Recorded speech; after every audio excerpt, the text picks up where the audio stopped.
hitting here today. It is hot in here. All these extra lights, I guess. I don't know. Good morning. Welcome to the Lorain County Board of Commissioners meeting of January 27th, 2021. This meeting will now come to order. We will rise for the Pledge of Allegiance and the invocation. I Pledge allegiance to the flag of the United States of America and to the republic for which it stands, one nation, under God, indivisible, with liberty and justice for all.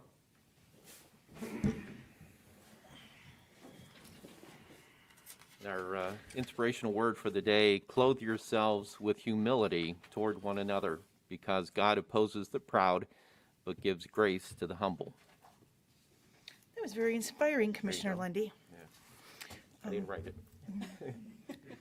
I apologize for not having a sport coat on today. I took my winter coat off as soon as I walked in the office and realized I didn't put my jacket on. So anyhow, I'm a little underdressed today. What kind of a world do we live in? I know, it's awful.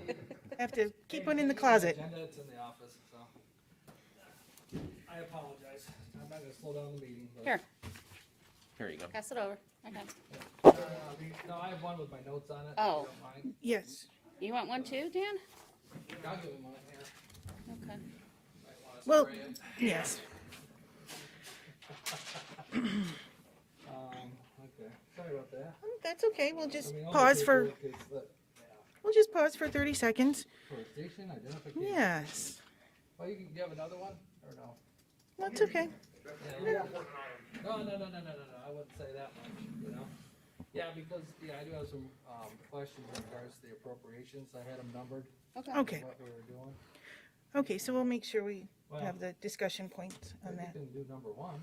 Yes, so the first item of business is A, resolutions. Madam Clerk, please read the resolution into the record. Investments. Move to approve. You like a second? Sure. Is that a second? Yeah. Okay. Second. Okay, is there any discussion on investments from the board? Okay, Madam Clerk? Commissioner Hung, Yes. Commissioner Lundy, Yes. Commissioner Moore. Yes. See how I drawn that one out? You did, yes, very good.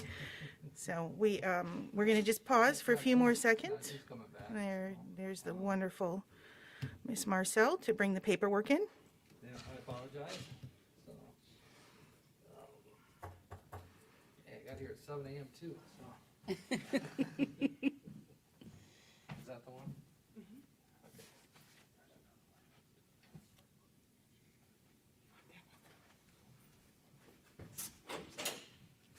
Okay. Oh, it wasn't appropriation, sorry. That's okay. It was. Does Dan still need an agenda though? Okay. Can we get you one? Here, you got mine. Okay. Once again.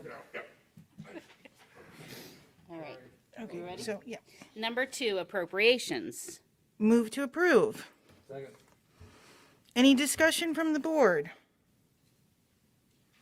Okay, Madam Clerk? Commissioner Hung, Yes. Commissioner Moore, Yes. Commissioner Lundy. Yes. Number 3, transfers. Move to approve. Second. Any discussion from the board? Madam Clerk? Commissioner Hung, Yes. Commissioner Moore, Yes. Commissioner Lundy. Yes. Advances and repayments. Move to approve. Second. Any discussion from the board? Okay, Madam Clerk? Commissioner Hung, Yes. Commissioner Moore, Yes. Commissioner Lundy. Yes. Number 5, requisitions. Move to approve. Now, okay, how do I, Sec- okay, you made a second? So Yeah, a second okay. from Commissioner I do Lundy. have an issue in regards to several And- of these payments that are being made on here. Item number 316 and 317 is, Excuse me 1 second. Can you put your microphone down towards you? Thank you. Thank you. Okay. items 316 and 317, we're paying for phone service and cell service for Golden Acres. I toured that facility, I don't think there's a need for that. Is there a reason why we're still paying on that, or can we at least pull it? And,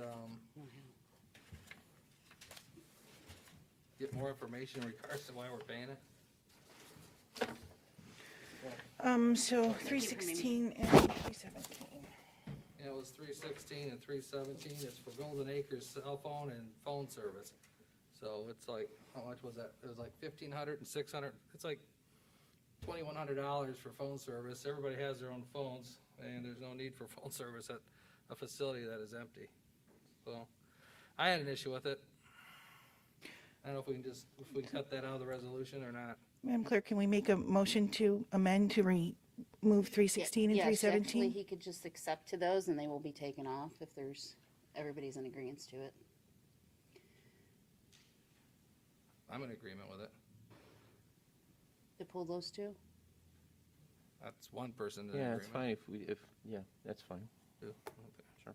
Yes. Okay. So 316, let the record show 316 and 317 will be pulled for further investigation? Yeah. Yep. All right, thank you. Just I don't think we need to have it, so until someone can justify why we're doing that, so. I know we have to keep the utilities going over there. Oh, yeah, that's being So, used, but right, okay. phone service? Sure. Yes, yes. For the record, we are paying the utilities over there. Yeah, okay, I better Okay. write that down too. Were there any other items that caught your eye, Commissioner Moore? No, Commissioner Lundy, did you have any that you wanted to review? No, I don't at this time. Okay, so Clerk, please call the roll. Commissioner Hung? Yes. Commissioner Lundy, Yes. Commissioner Moore? yes, Okay, number 6, travel. Move to approve. second, Any discussion from the board? Okay, Madam Clerk? Commissioner Hung? Yes. Commissioner Moore? yes, Commissioner Lundy. Aye. Number 7, bills. Move to approve. second, Any discussion from the board? Okay, Madam Clerk? Commissioner Hung? Yes. Commissioner Moore? yes, Commissioner Lundy. Aye. Okay, the next item of business is number 8. Authorize various personnel actions as indicated on the summary sheet for employees within the jurisdiction of the Lorain County Board of Commissioners. At the conclusion of today's board meeting, the commissioners may recess into an executive session to discuss personnel and new hires and various board appointments. The next item of business is number 9. I move to approve the meeting minutes and waive the reading of the minutes of January 13th, 2021. so moved. Second, The motion was made by Hung, seconded by Moore. Any discussion from the board? Madam Clerk? Commissioner Hung? Yes. Commissioner Moore? yes, Commissioner Lundy. Aye. Okay, the next item of business is number 10. Madam Clerk, please read the resolution into the record. Receive and journalize a regular annexation petition request for 41.9821 acres from Eaton Township to the Village of Grafton. Agent James R. White for petitioner KNG Limited. Kevin Flanagan is the authorized member. Hearing is scheduled for Tuesday, April 6, 2021 at 9:30. Move to approve.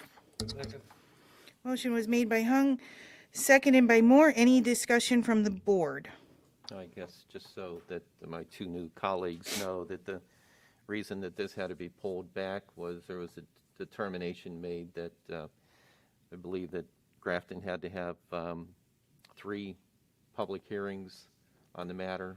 It was a determination made by the former assistant county prosecutor to the This one we board. discussed in December, I think it was in that executive session. Yes, Right. that's correct. Right. So that was the only reason a determination wasn't made. So yeah, that'll be back before us. Thank you, Commissioner Lundy. And also just to note, this is the receiving and filing. No discussion about the annexation is happening today. And a hearing date will now be set. Okay, the next item of business is number 11. Excuse me one second. Can we go back? Oh, and do we that? have to vote, don't we? That's okay. Okay, we got it. Okay. Commissioner Hung? Yes. Commissioner Moore? yes, Commissioner Lundy. Aye. Okay, now we'll move on to 11. Create Fund 1055 COVID Emergency Rental Assistance Fund. This will fulfill the requirements to receive and expend the funds from the Emergency Rental Assistance Program provided for the Consolidated Appropriations Acts of 2021. County received $9,248,858.50 to assist households that are unable to pay rent and utilities due to the COVID-19 pandemic, of which not less than 90% of awarded funds may be used for direct financial assistance, including rent, rental arrears, Utilities and home energy costs, utilities and home energy cost arrears. Move to approve. Second? The motion was made by Hung, seconded by Moore. Any discussion from the board? Commissioner Lundy, would you like to talk about the extra 2 million that might be floating around, or might be coming from the state too? Oh, sure. First off, I guess we were alerted to this by the County Commissioners Association of Ohio, working in conjunction with the National Council of County Governments. So when we got the call, I have to admit I was a little surprised when I was hearing about the potential amounts of money that could be coming our way. This was something that was wrapped up. Remember, they told everybody in Washington, you can't go home until we get some things wrapped up related to providing additional assistance for people struggling through the pandemic. This came through with a large program for emergency rental assistance, ERA is what it is classified as. And states received their portion, and then counties over $200,000 in population were eligible to apply. I want to thank the Assistant County Administrator, Mr. Weber, and the Administrator, and both of you. Everybody pulled together so that we could get this application in. It was amazing, really, how easy it was. We didn't have to do any match. But we did have to get an application in a very short window of time. I think we were given 48 or 72 hours to do that. We did. They said that they'd send out a check before the end of January. The check has arrived. Yep. It was pretty fast. Yeah, So for there's, federal government, that's extremely yeah, that's fast. extremely fast, exactly. So that's 9.2 million. And then it's my understanding that the controlling board in Columbus is signed off on another 2 million that would be coming back from the state's portion of the funds to help with the Community Action Agency. And the other information I found out yesterday is there's a FEMA program that we're tracking now, and the FEMA program would also be providing some type of housing assistance. The thing that they've changed about that FEMA program is originally it had a 25% match, and then President Biden, through an executive order, said it would be permissible for local governments not to have to come up with a 25% match, so that's even better.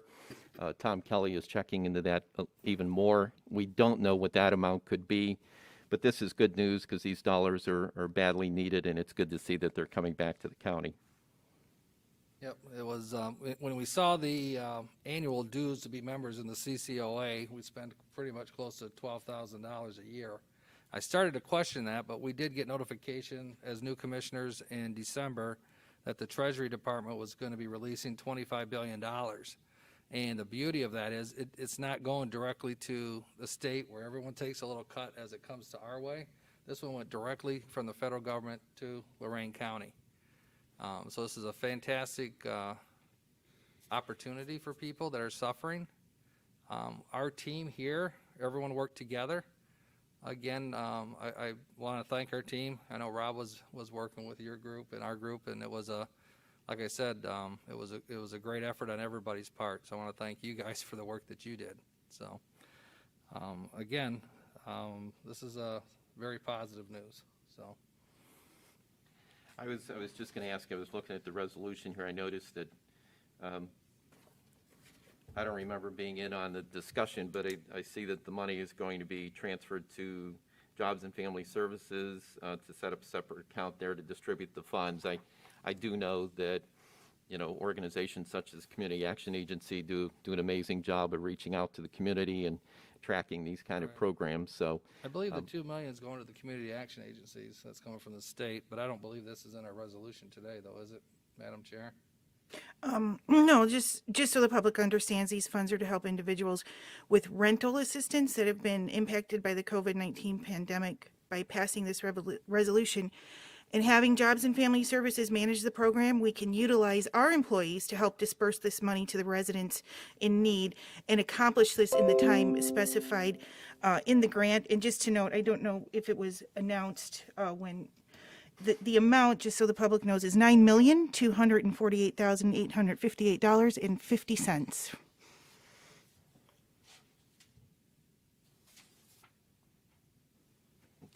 And what's nice about the program too is that not only can tenants apply, but actually landlords can apply. So this makes it a win-win situation. I just would caution that when we do these programs, and something that El Centro did with their housing program, and I think it's a great thing for us to make sure that we double check on it. And I think this program may even have this requirement, is that you want to make sure that if you bring somebody's rent current, that the landlord isn't handed the check and then tells everybody to pack up and get out in the morning. So there needs to be an understanding that when the rent is brought current, that you're not going to immediately turn around and evict the tenant. In fact, I think the dollars that are available here, I think it's even possible for folks to receive almost close to a year of assistance. Well, and I'd like to have our, the executive director from Job and Family Services next week come here and explain it more in detail, what the qualifications are, so we can simplify the process and make sure that people know the money's here. And I'd like to have him come in next week, put him on the agenda, and go into more detail, so that I think we have till September to get this money out in the street. So it's very important that we educate, and we promote this, and let everybody know, there's help from this government shutdown. So I appreciate the team again for all the work and effort they did in ensuring that Lorain County gets a nice share of that $25 billion from the federal government. So thank you all again for the work that you did at such short notice. Like Commissioner Lundy said, it was literally days that we had to get this thing filed in order to get that money. And when we found out that the money was already here in our bank account, I don't know any government program that was, I think we got it Monday, and it was applied on January 12th, and Monday was what, the 25th? It's 13 days, people. $9.2 million to help Lorain County citizens in need. It's a pretty good day. Yeah, I've never seen it that fast. Commissioner Moore, you mentioned the term bank account. Let's just clarify. It is creating fund number 1055, COVID Emergency Rental Assistance Fund. It does have a fund number. Okay, thanks, Madam Chair. You're welcome. Are we all set? Okay, so. Madam Clerk? Commissioner Hung? Yes. Commissioner Moore? Yes. Commissioner Lundy. Yes. Okay. Next item of business is number 12.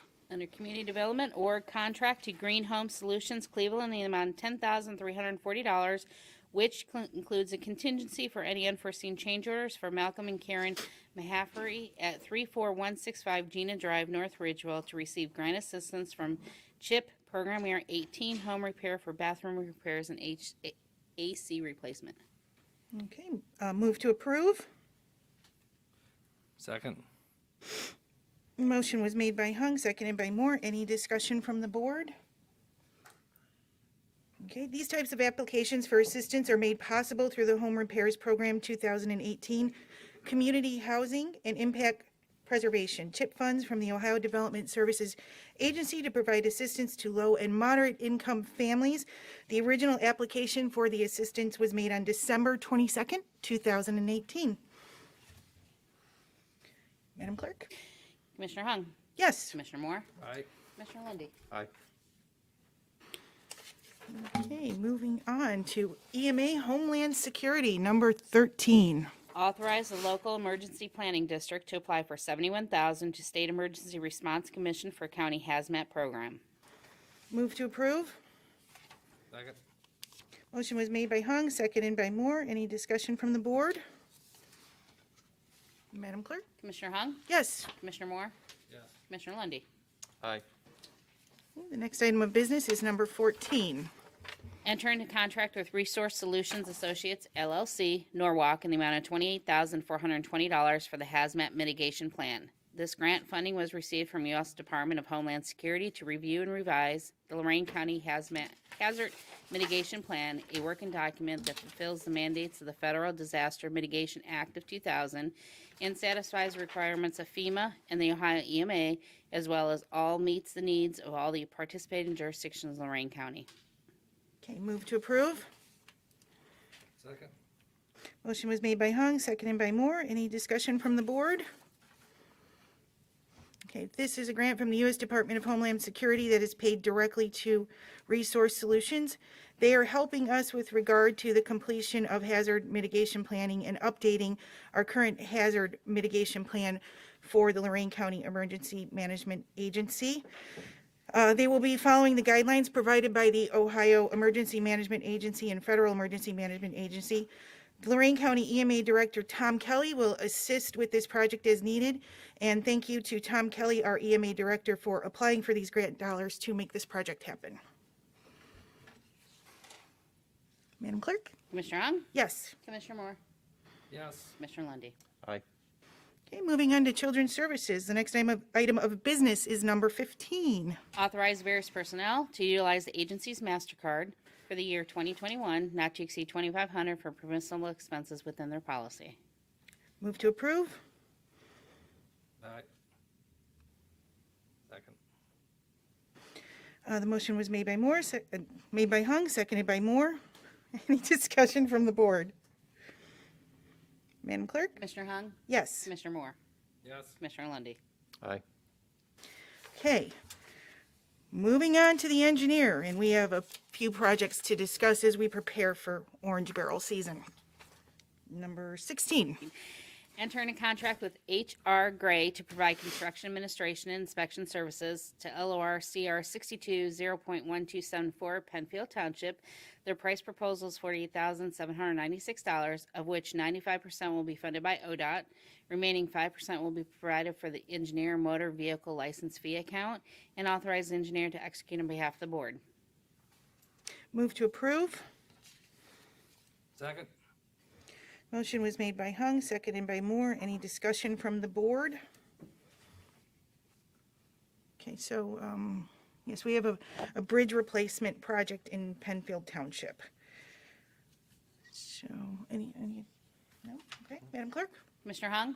Yes. Commissioner Moore? Yes. Commissioner Lundy. Aye. Okay. Number 17. Enter in a contract with K.E. McCartney and Associates to provide construction administration and inspection services for LOR CR 60 3.54 Columbia Township. Their price proposal is $117,200, of which 90% will be funded by ODOT. Remaining 10% will be provided by the engineer motor vehicle license fee account, and authorize the engineer to execute on behalf of the board.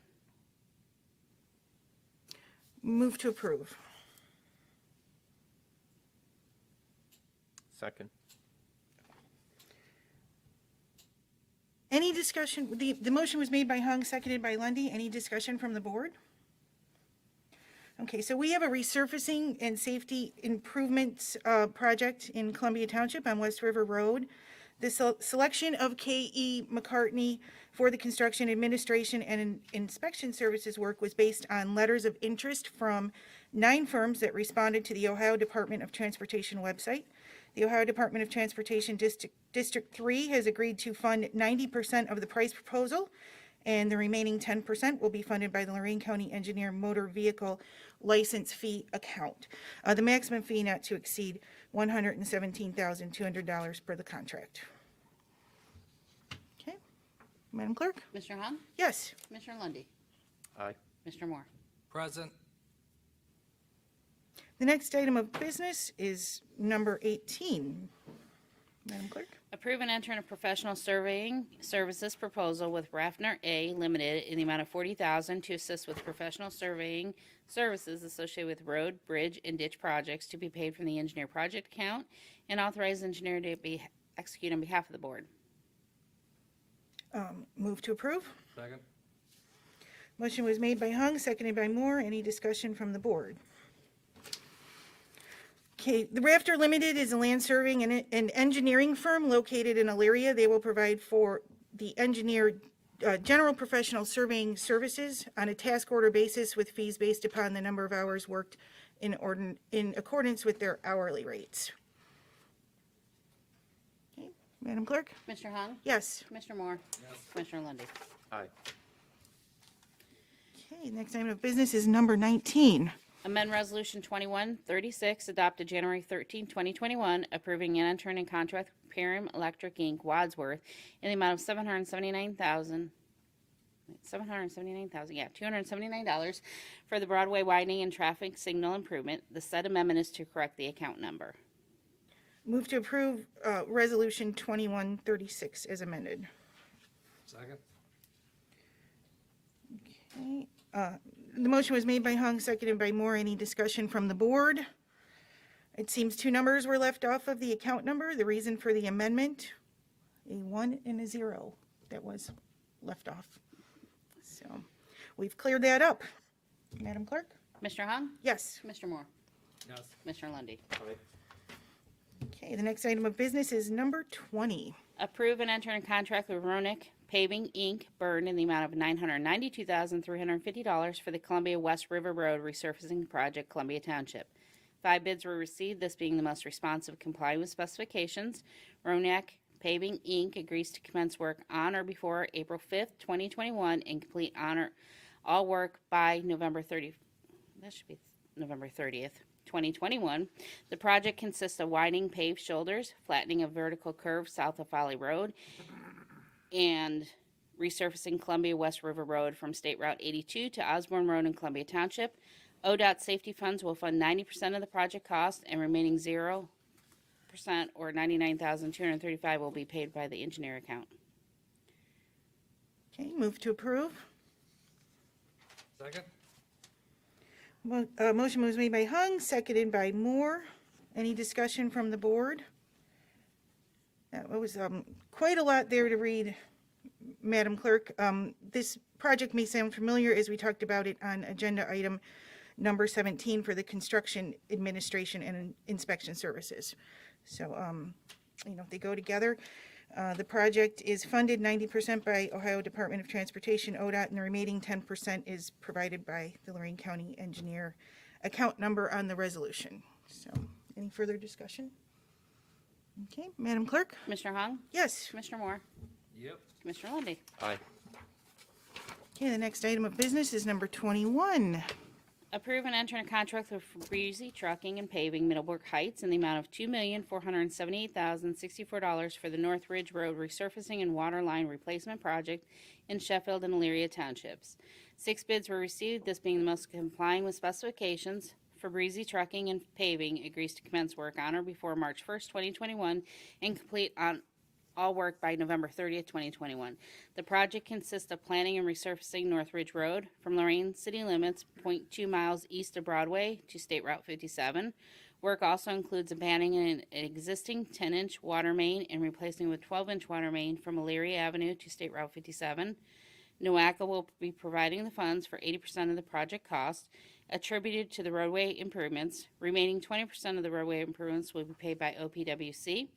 $1.3 million for water line improvements will be paid from Q Construction, Lorain County Sanitary Engineer, North Ridge Road project account. Motion to approve. Second? The motion was made by Hung, seconded by Moore, and thank you. Madam Clerk, that was a lengthy one. Any discussion from the board? Okay, Madam Clerk? Commissioner Hung? Yes. Commissioner Moore? Yes. Commissioner Lundy. Aye. Okay, we are moving on to the Prosecutors Business.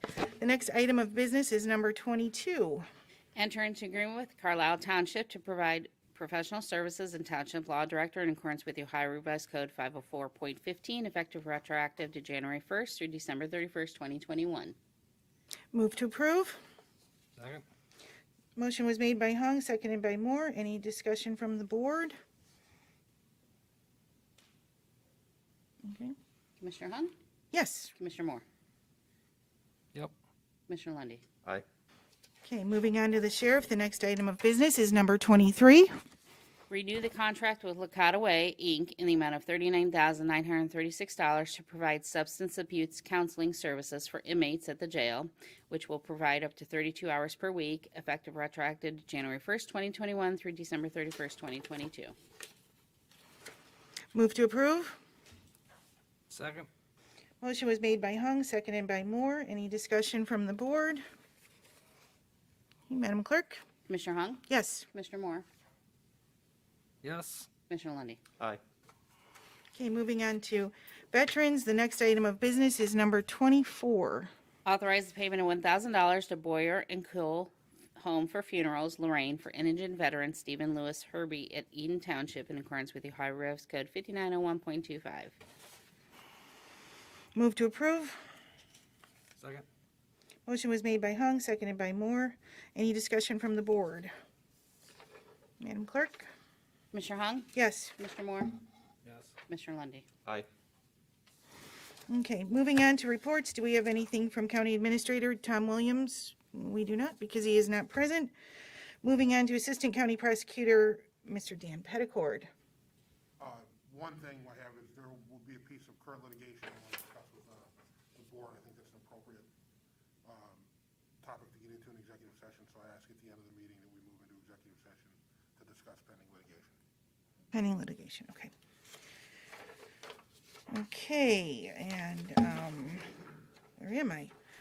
Moving on to the Commissioner's report. If you gentlemen don't mind, can I go first? Sure, absolutely. Okay. The appropriations this week will include reimbursement, salary, and wages for municipal court law directors to set up accounts for the fiscal year 2021. You will see on there resolutions passed with regard to the Broadway widening project, the North Ridge Road engineering project, and the bond retirement service from the new dog kennel project that the previous Board of Commissioners decided to cancel. For the public and media news outlets, please note, this project never came to fruition under the previous board. We are now paying back the bond plus interest the previous board had taken on the project. The interest that the taxpayers now have to pay on this is $50,000. One of the items in requisitions is the improvements made to the Board of Elections main entrance and sidewalks to be ADA compliant. We did receive an update from our Board Elections Director, Paul Adams, on the project, and the exterior renovations are completed. Our Facilities Director and Board of Elections Director Adams are working together to get two of the last of the punch list items worked on and completed for the public. I thank the Board of Elections Director Adams for his report. I also had correspondence from Tom Orlando, Clerk of Courts, regarding the closure and merging of the North Ridgeville office with the Elyria office. So I will read that now. Clerk of Courts Orlando's email. So what he said was the Elyria Auto Title Office was remodeled in the fall of 2018. And we were successful in increasing the size of the customer area along with adding additional workstations for auto title clerks. This has enabled us to maintain social distancing for our staff and customers during the current pandemic.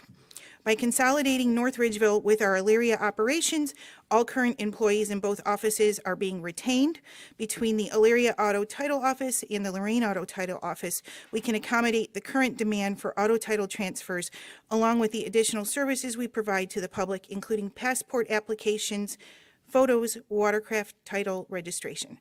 With our new configuration, we're also equipped for increased demand as we have available workstations in both Elyria and Lorain locations if there is a need for additional employees. Our two offices can grow capacity without the fixed costs of another brick and mortar office. By streamlining operations in the auto title division, we will continue to provide excellent customer service with two convenient locations while also being responsible and smart with taxpayer dollars. The Lorain County Clerk of Courts Auto Title Division is open to and will embrace new technologies that will enhance our customer experience and add efficiency to future operations. Best regards, Tom Orlando. And also for my last piece here, to be noted for the Chronicle, as last week they reported the Commissioner's report was removed from the agenda when that in fact did not happen, and myself, Commissioner Moore, and Administrator Williams were not called to fact check the erroneous story before publication. You will note today that we will be waiving the reading of the board correspondence because of the lengthy engineer's correspondence for permits, and we are headed into a lengthy executive session. So we're not canceling that, just letting you know that it's going to be waived today. The information is posted for your review on our website. I would like to highlight just one item in the board correspondence, and that is the Chamber Champions. Congrats to Lorain County Manufacturing Sector Partnership on receiving the Workforce Transformation Grants from Governor DeWine, and congrats to the leadership, Lorain County Difference Makers. And that concludes my report. Dave, you want to go next? We'll go RDR, how's that? I'll let you go. Oh, really? Okay. I thought we had to flip a coin or something here, so No. I was just I trying didn't to figure want you out what think- the order was. I didn't want to shortchange you, you know? No, so- yeah, no. So, well, first off, I just want to say, you know, I'm really happy to see that we were able to bring in the emergency rental assistance.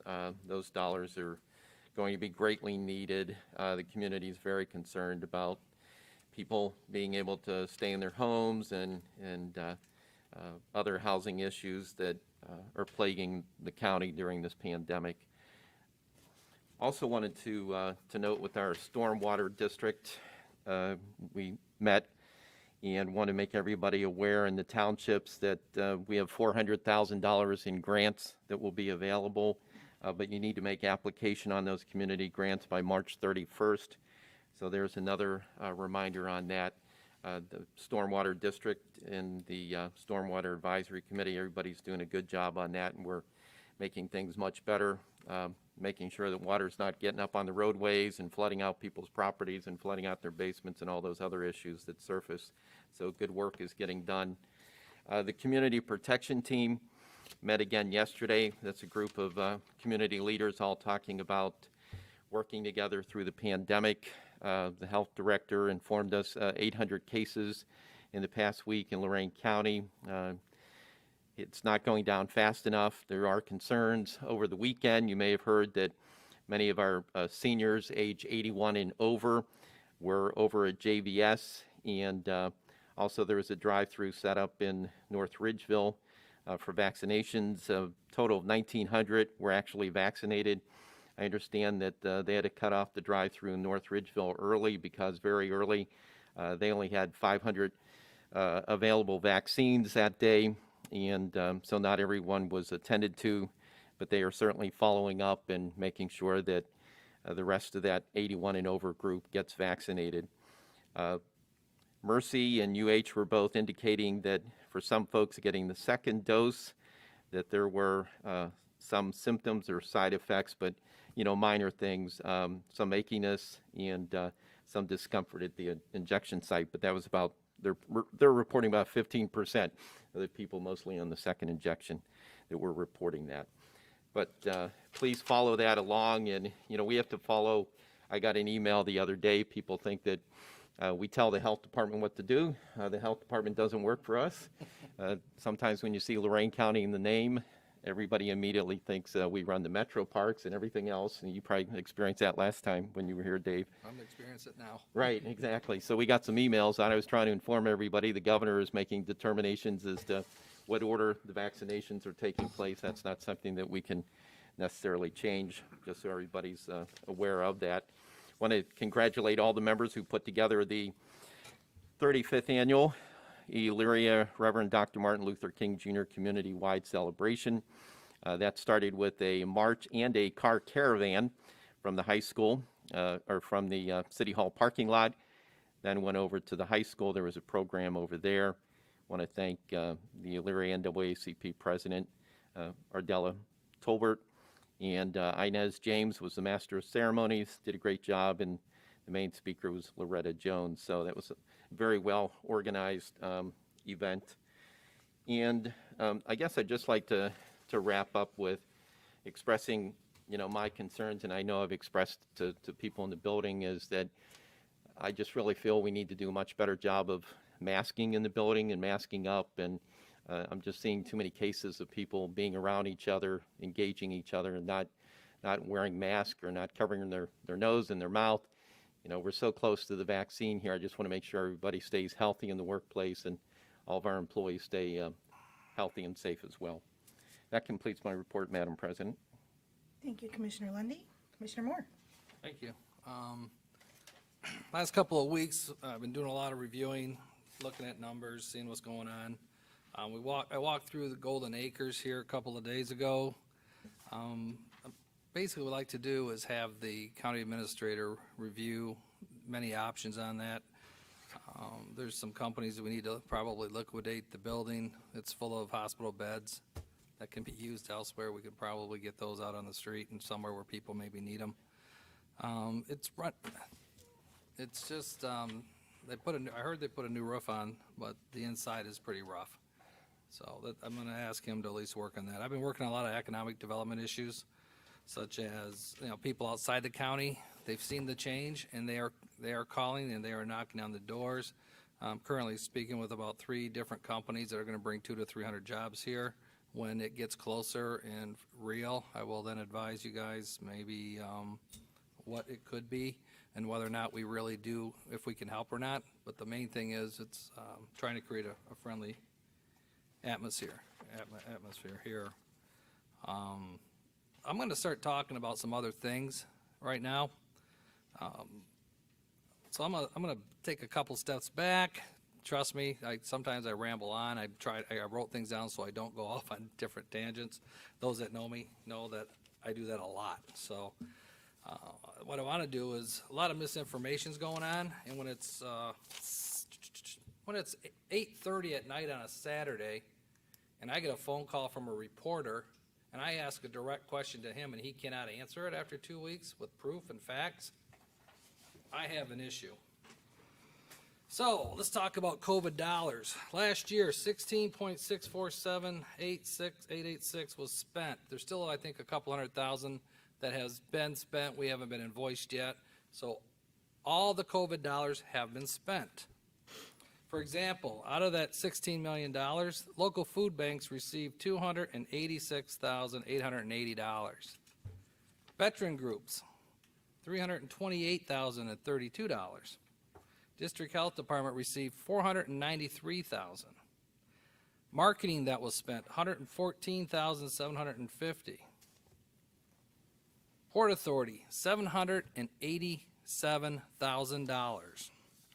Now, many of you, and I have the document. I have it right here. The reporter thought we made it up, and he called Craig Snodgrass on Monday morning. In the meantime, they are continuing to write a false narrative. So I thought, fine, I'll wait. So let's talk about, we could talk about how they were spent, but I thought, well, let's look at the Port Authority and where that money went. So I asked, and I got it on January 26th, which is available. And a lot of it went to a lot of needy businesses. And I haven't proceeded to investigate how this money was distributed. It looks, I mean, you look at it, but when you start seeing things from that the Port Authority distributed, like, this is supposed to help small local businesses that have been affected by COVID. And I support some of these agencies that I'm about to say. I'm not dogging the agencies out, but when the Amherst Historical Society gets $5,000, the Spirit of 76 Museum gets $5,000, Downtown Main Street gets $5,000, Lorain County Chamber of Commerce gets $5,000, and my favorite, the Lorain County Bar Association gets $5,000, and the Lorain Country Club gets $5,000. I mean, there's a lot of needy businesses that did not get money, and there's a lot of good that came out of that $787,000. But what this shows is, here's some facts. Write about it maybe. Okay? So then I want to talk about what is not being talked about. Everybody now agrees that this just under 4.2 million that went to that was voted on last month for nonprofits, and it's being reported. Everybody's agreeing it was general fund dollars. And I'm talking to the reporter, and he says, well, I really don't believe that yet. This is Saturday night at 8:30, which I texted him and said, really, dude? You're bugging me on a Saturday night? So I'm going to ask the prosecutor right now, was the 4.2 million, was that COVID money? To my knowledge, based on the documents I reviewed and talking to the people who were involved in the original grants back in November, December, the money that was rescinded, I believe 2 weeks ago now, came from general fund dollars. That, to my knowledge, was not CARES Act dollars. I've seen nothing that indicates it's CARES Act dollars. Thank you. So to me, it was general fund dollars which are used to operate this county. So everybody agrees that the COVID monies were spent. 16.6 million went out to our community and was spent. So now it seems everybody agrees we should now be spending our general fund money in order to operate and give it to these nonprofits. Now I got a congresswoman, Marcy Kaptur, who I'm glad she knows that we're on the map here, and she's now getting involved and saying that we need to fund this grant money. It is not grant money until it's issued.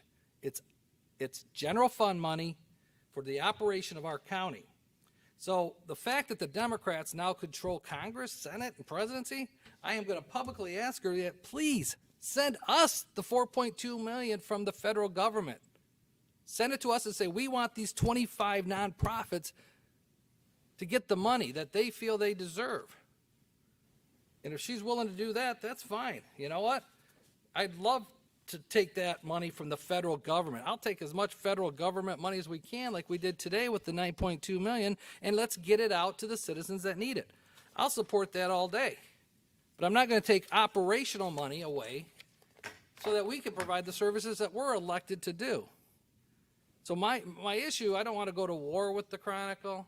I told them personally, this is what doesn't get written. This is why I'm doing this. And I'm sorry, Dave. I get along with these guys pretty well sometimes. But it doesn't get reported.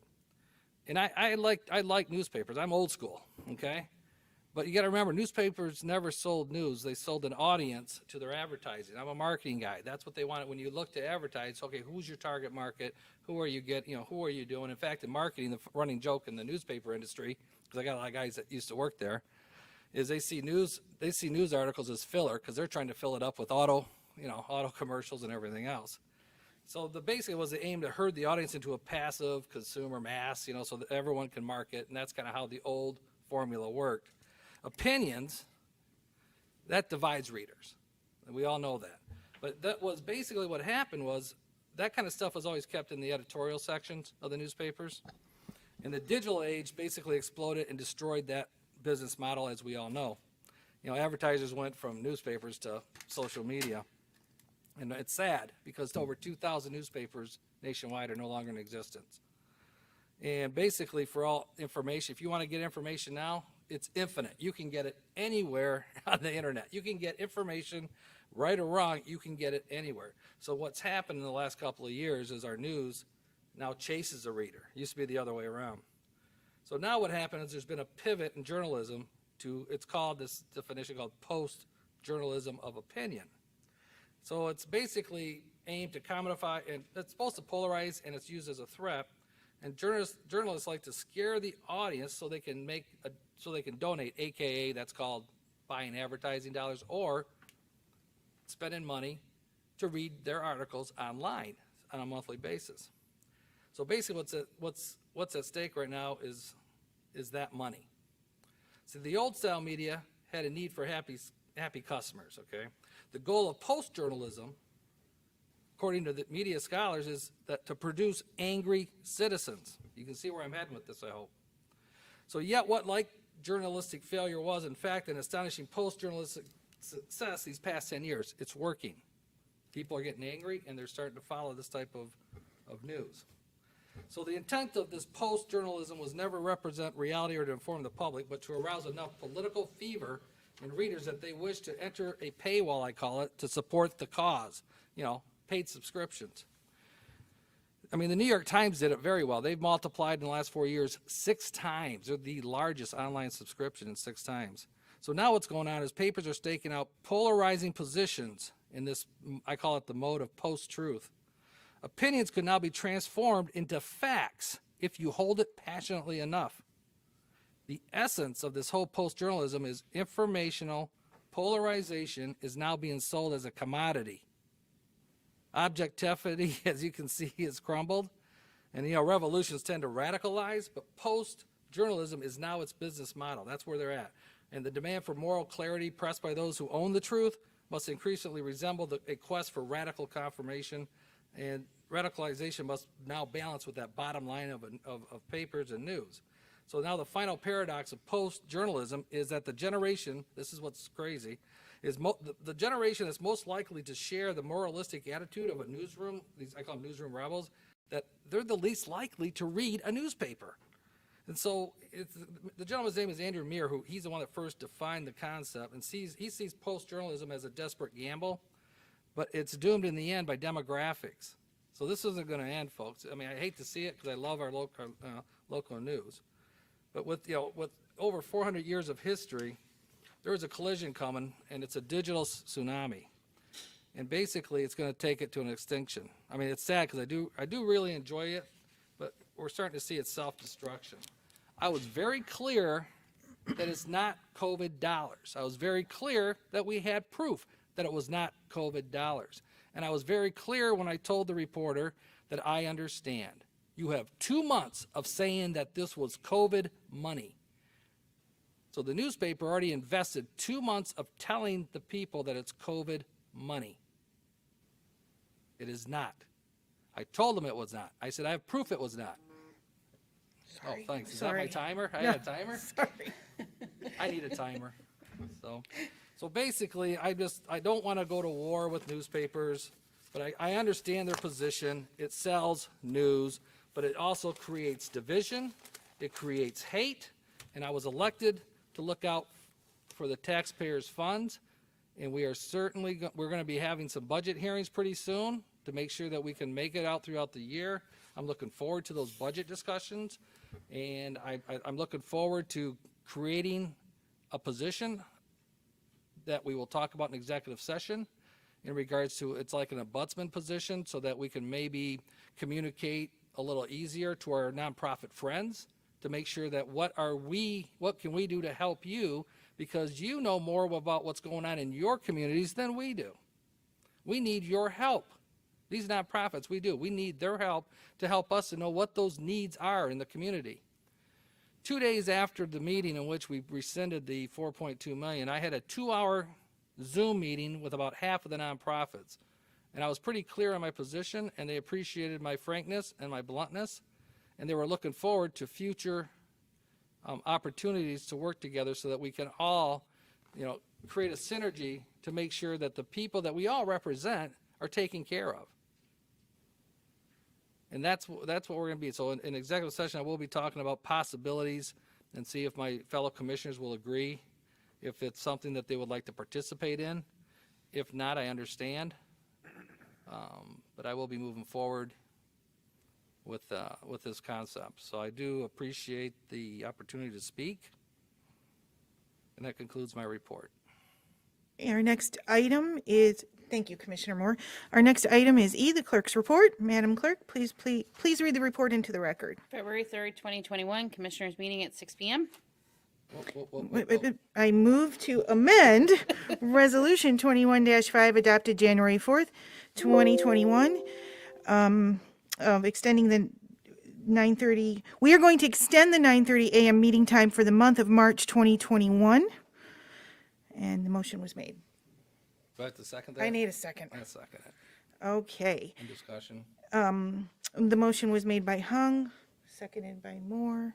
Any discussion? Get to watch my evening news? Yeah. Wow. Yes, we are still reviewing the IT options. Yeah, there's a lot of Evening options. meetings. I mean, the whole purpose of evening meetings was hopefully to get more public participation in these meetings that are no longer open to the public. And hopefully, I'm hoping by March or April, we'll be able to start having public meetings so that we can hear from the public. Yes, and please note, we are trying and we are working behind the scenes. Before you bash us for not doing it, we are trying. And our IT department is trying. Can I clarify, because it wasn't clear to me, and I want to make sure it's clear to everyone else. The motion is to amend so that the 9:30 time will continue through February, and you'll revisit in March. Yes, sir. Yes, thank you for the clarification. Or was it clear? I apologize. Yeah, and I'm Yes. have your copy. I'm glad we addressed that Yeah. because I kept thinking, okay, we're going to move to 6 in the evening, and I understood the goal to be to have the public be able to attend, but then the public's not able to come in for the meeting.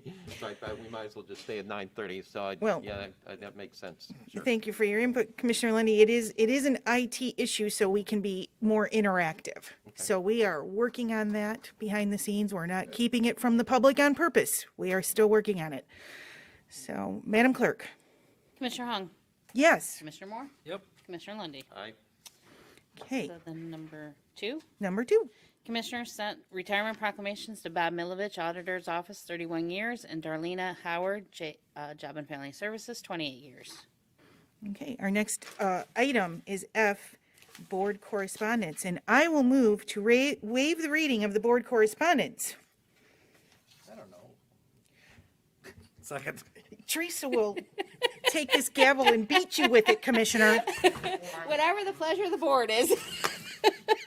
It's very lengthy and available for your viewing pleasure on the website. Okay, so the motion was made by Hung, seconded by Moore. Any discussion from the board? I was going to say, I learned my lesson a long time ago, Dave, so if you want to go down that road, but once you get that shade casted your way, Oh, you should have seen the eyeballs I got. yeah, I was going to say, deadly eyes. Okay, Madam Clerk. Commissioner Hung. Yes. Commissioner Moore. Yep. Commissioner Lundy. Aye. Okay. At this time, I move to adjourn into executive session to discuss personnel issues, employment, and new hires. Second. And litigation. And pending litigation, I apologize. Prosecutor Petticord. I should have noted that when you said it. Okay, Don't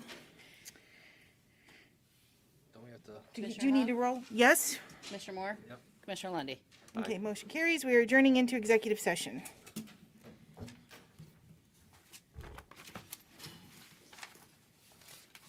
Okay.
The board gets every year.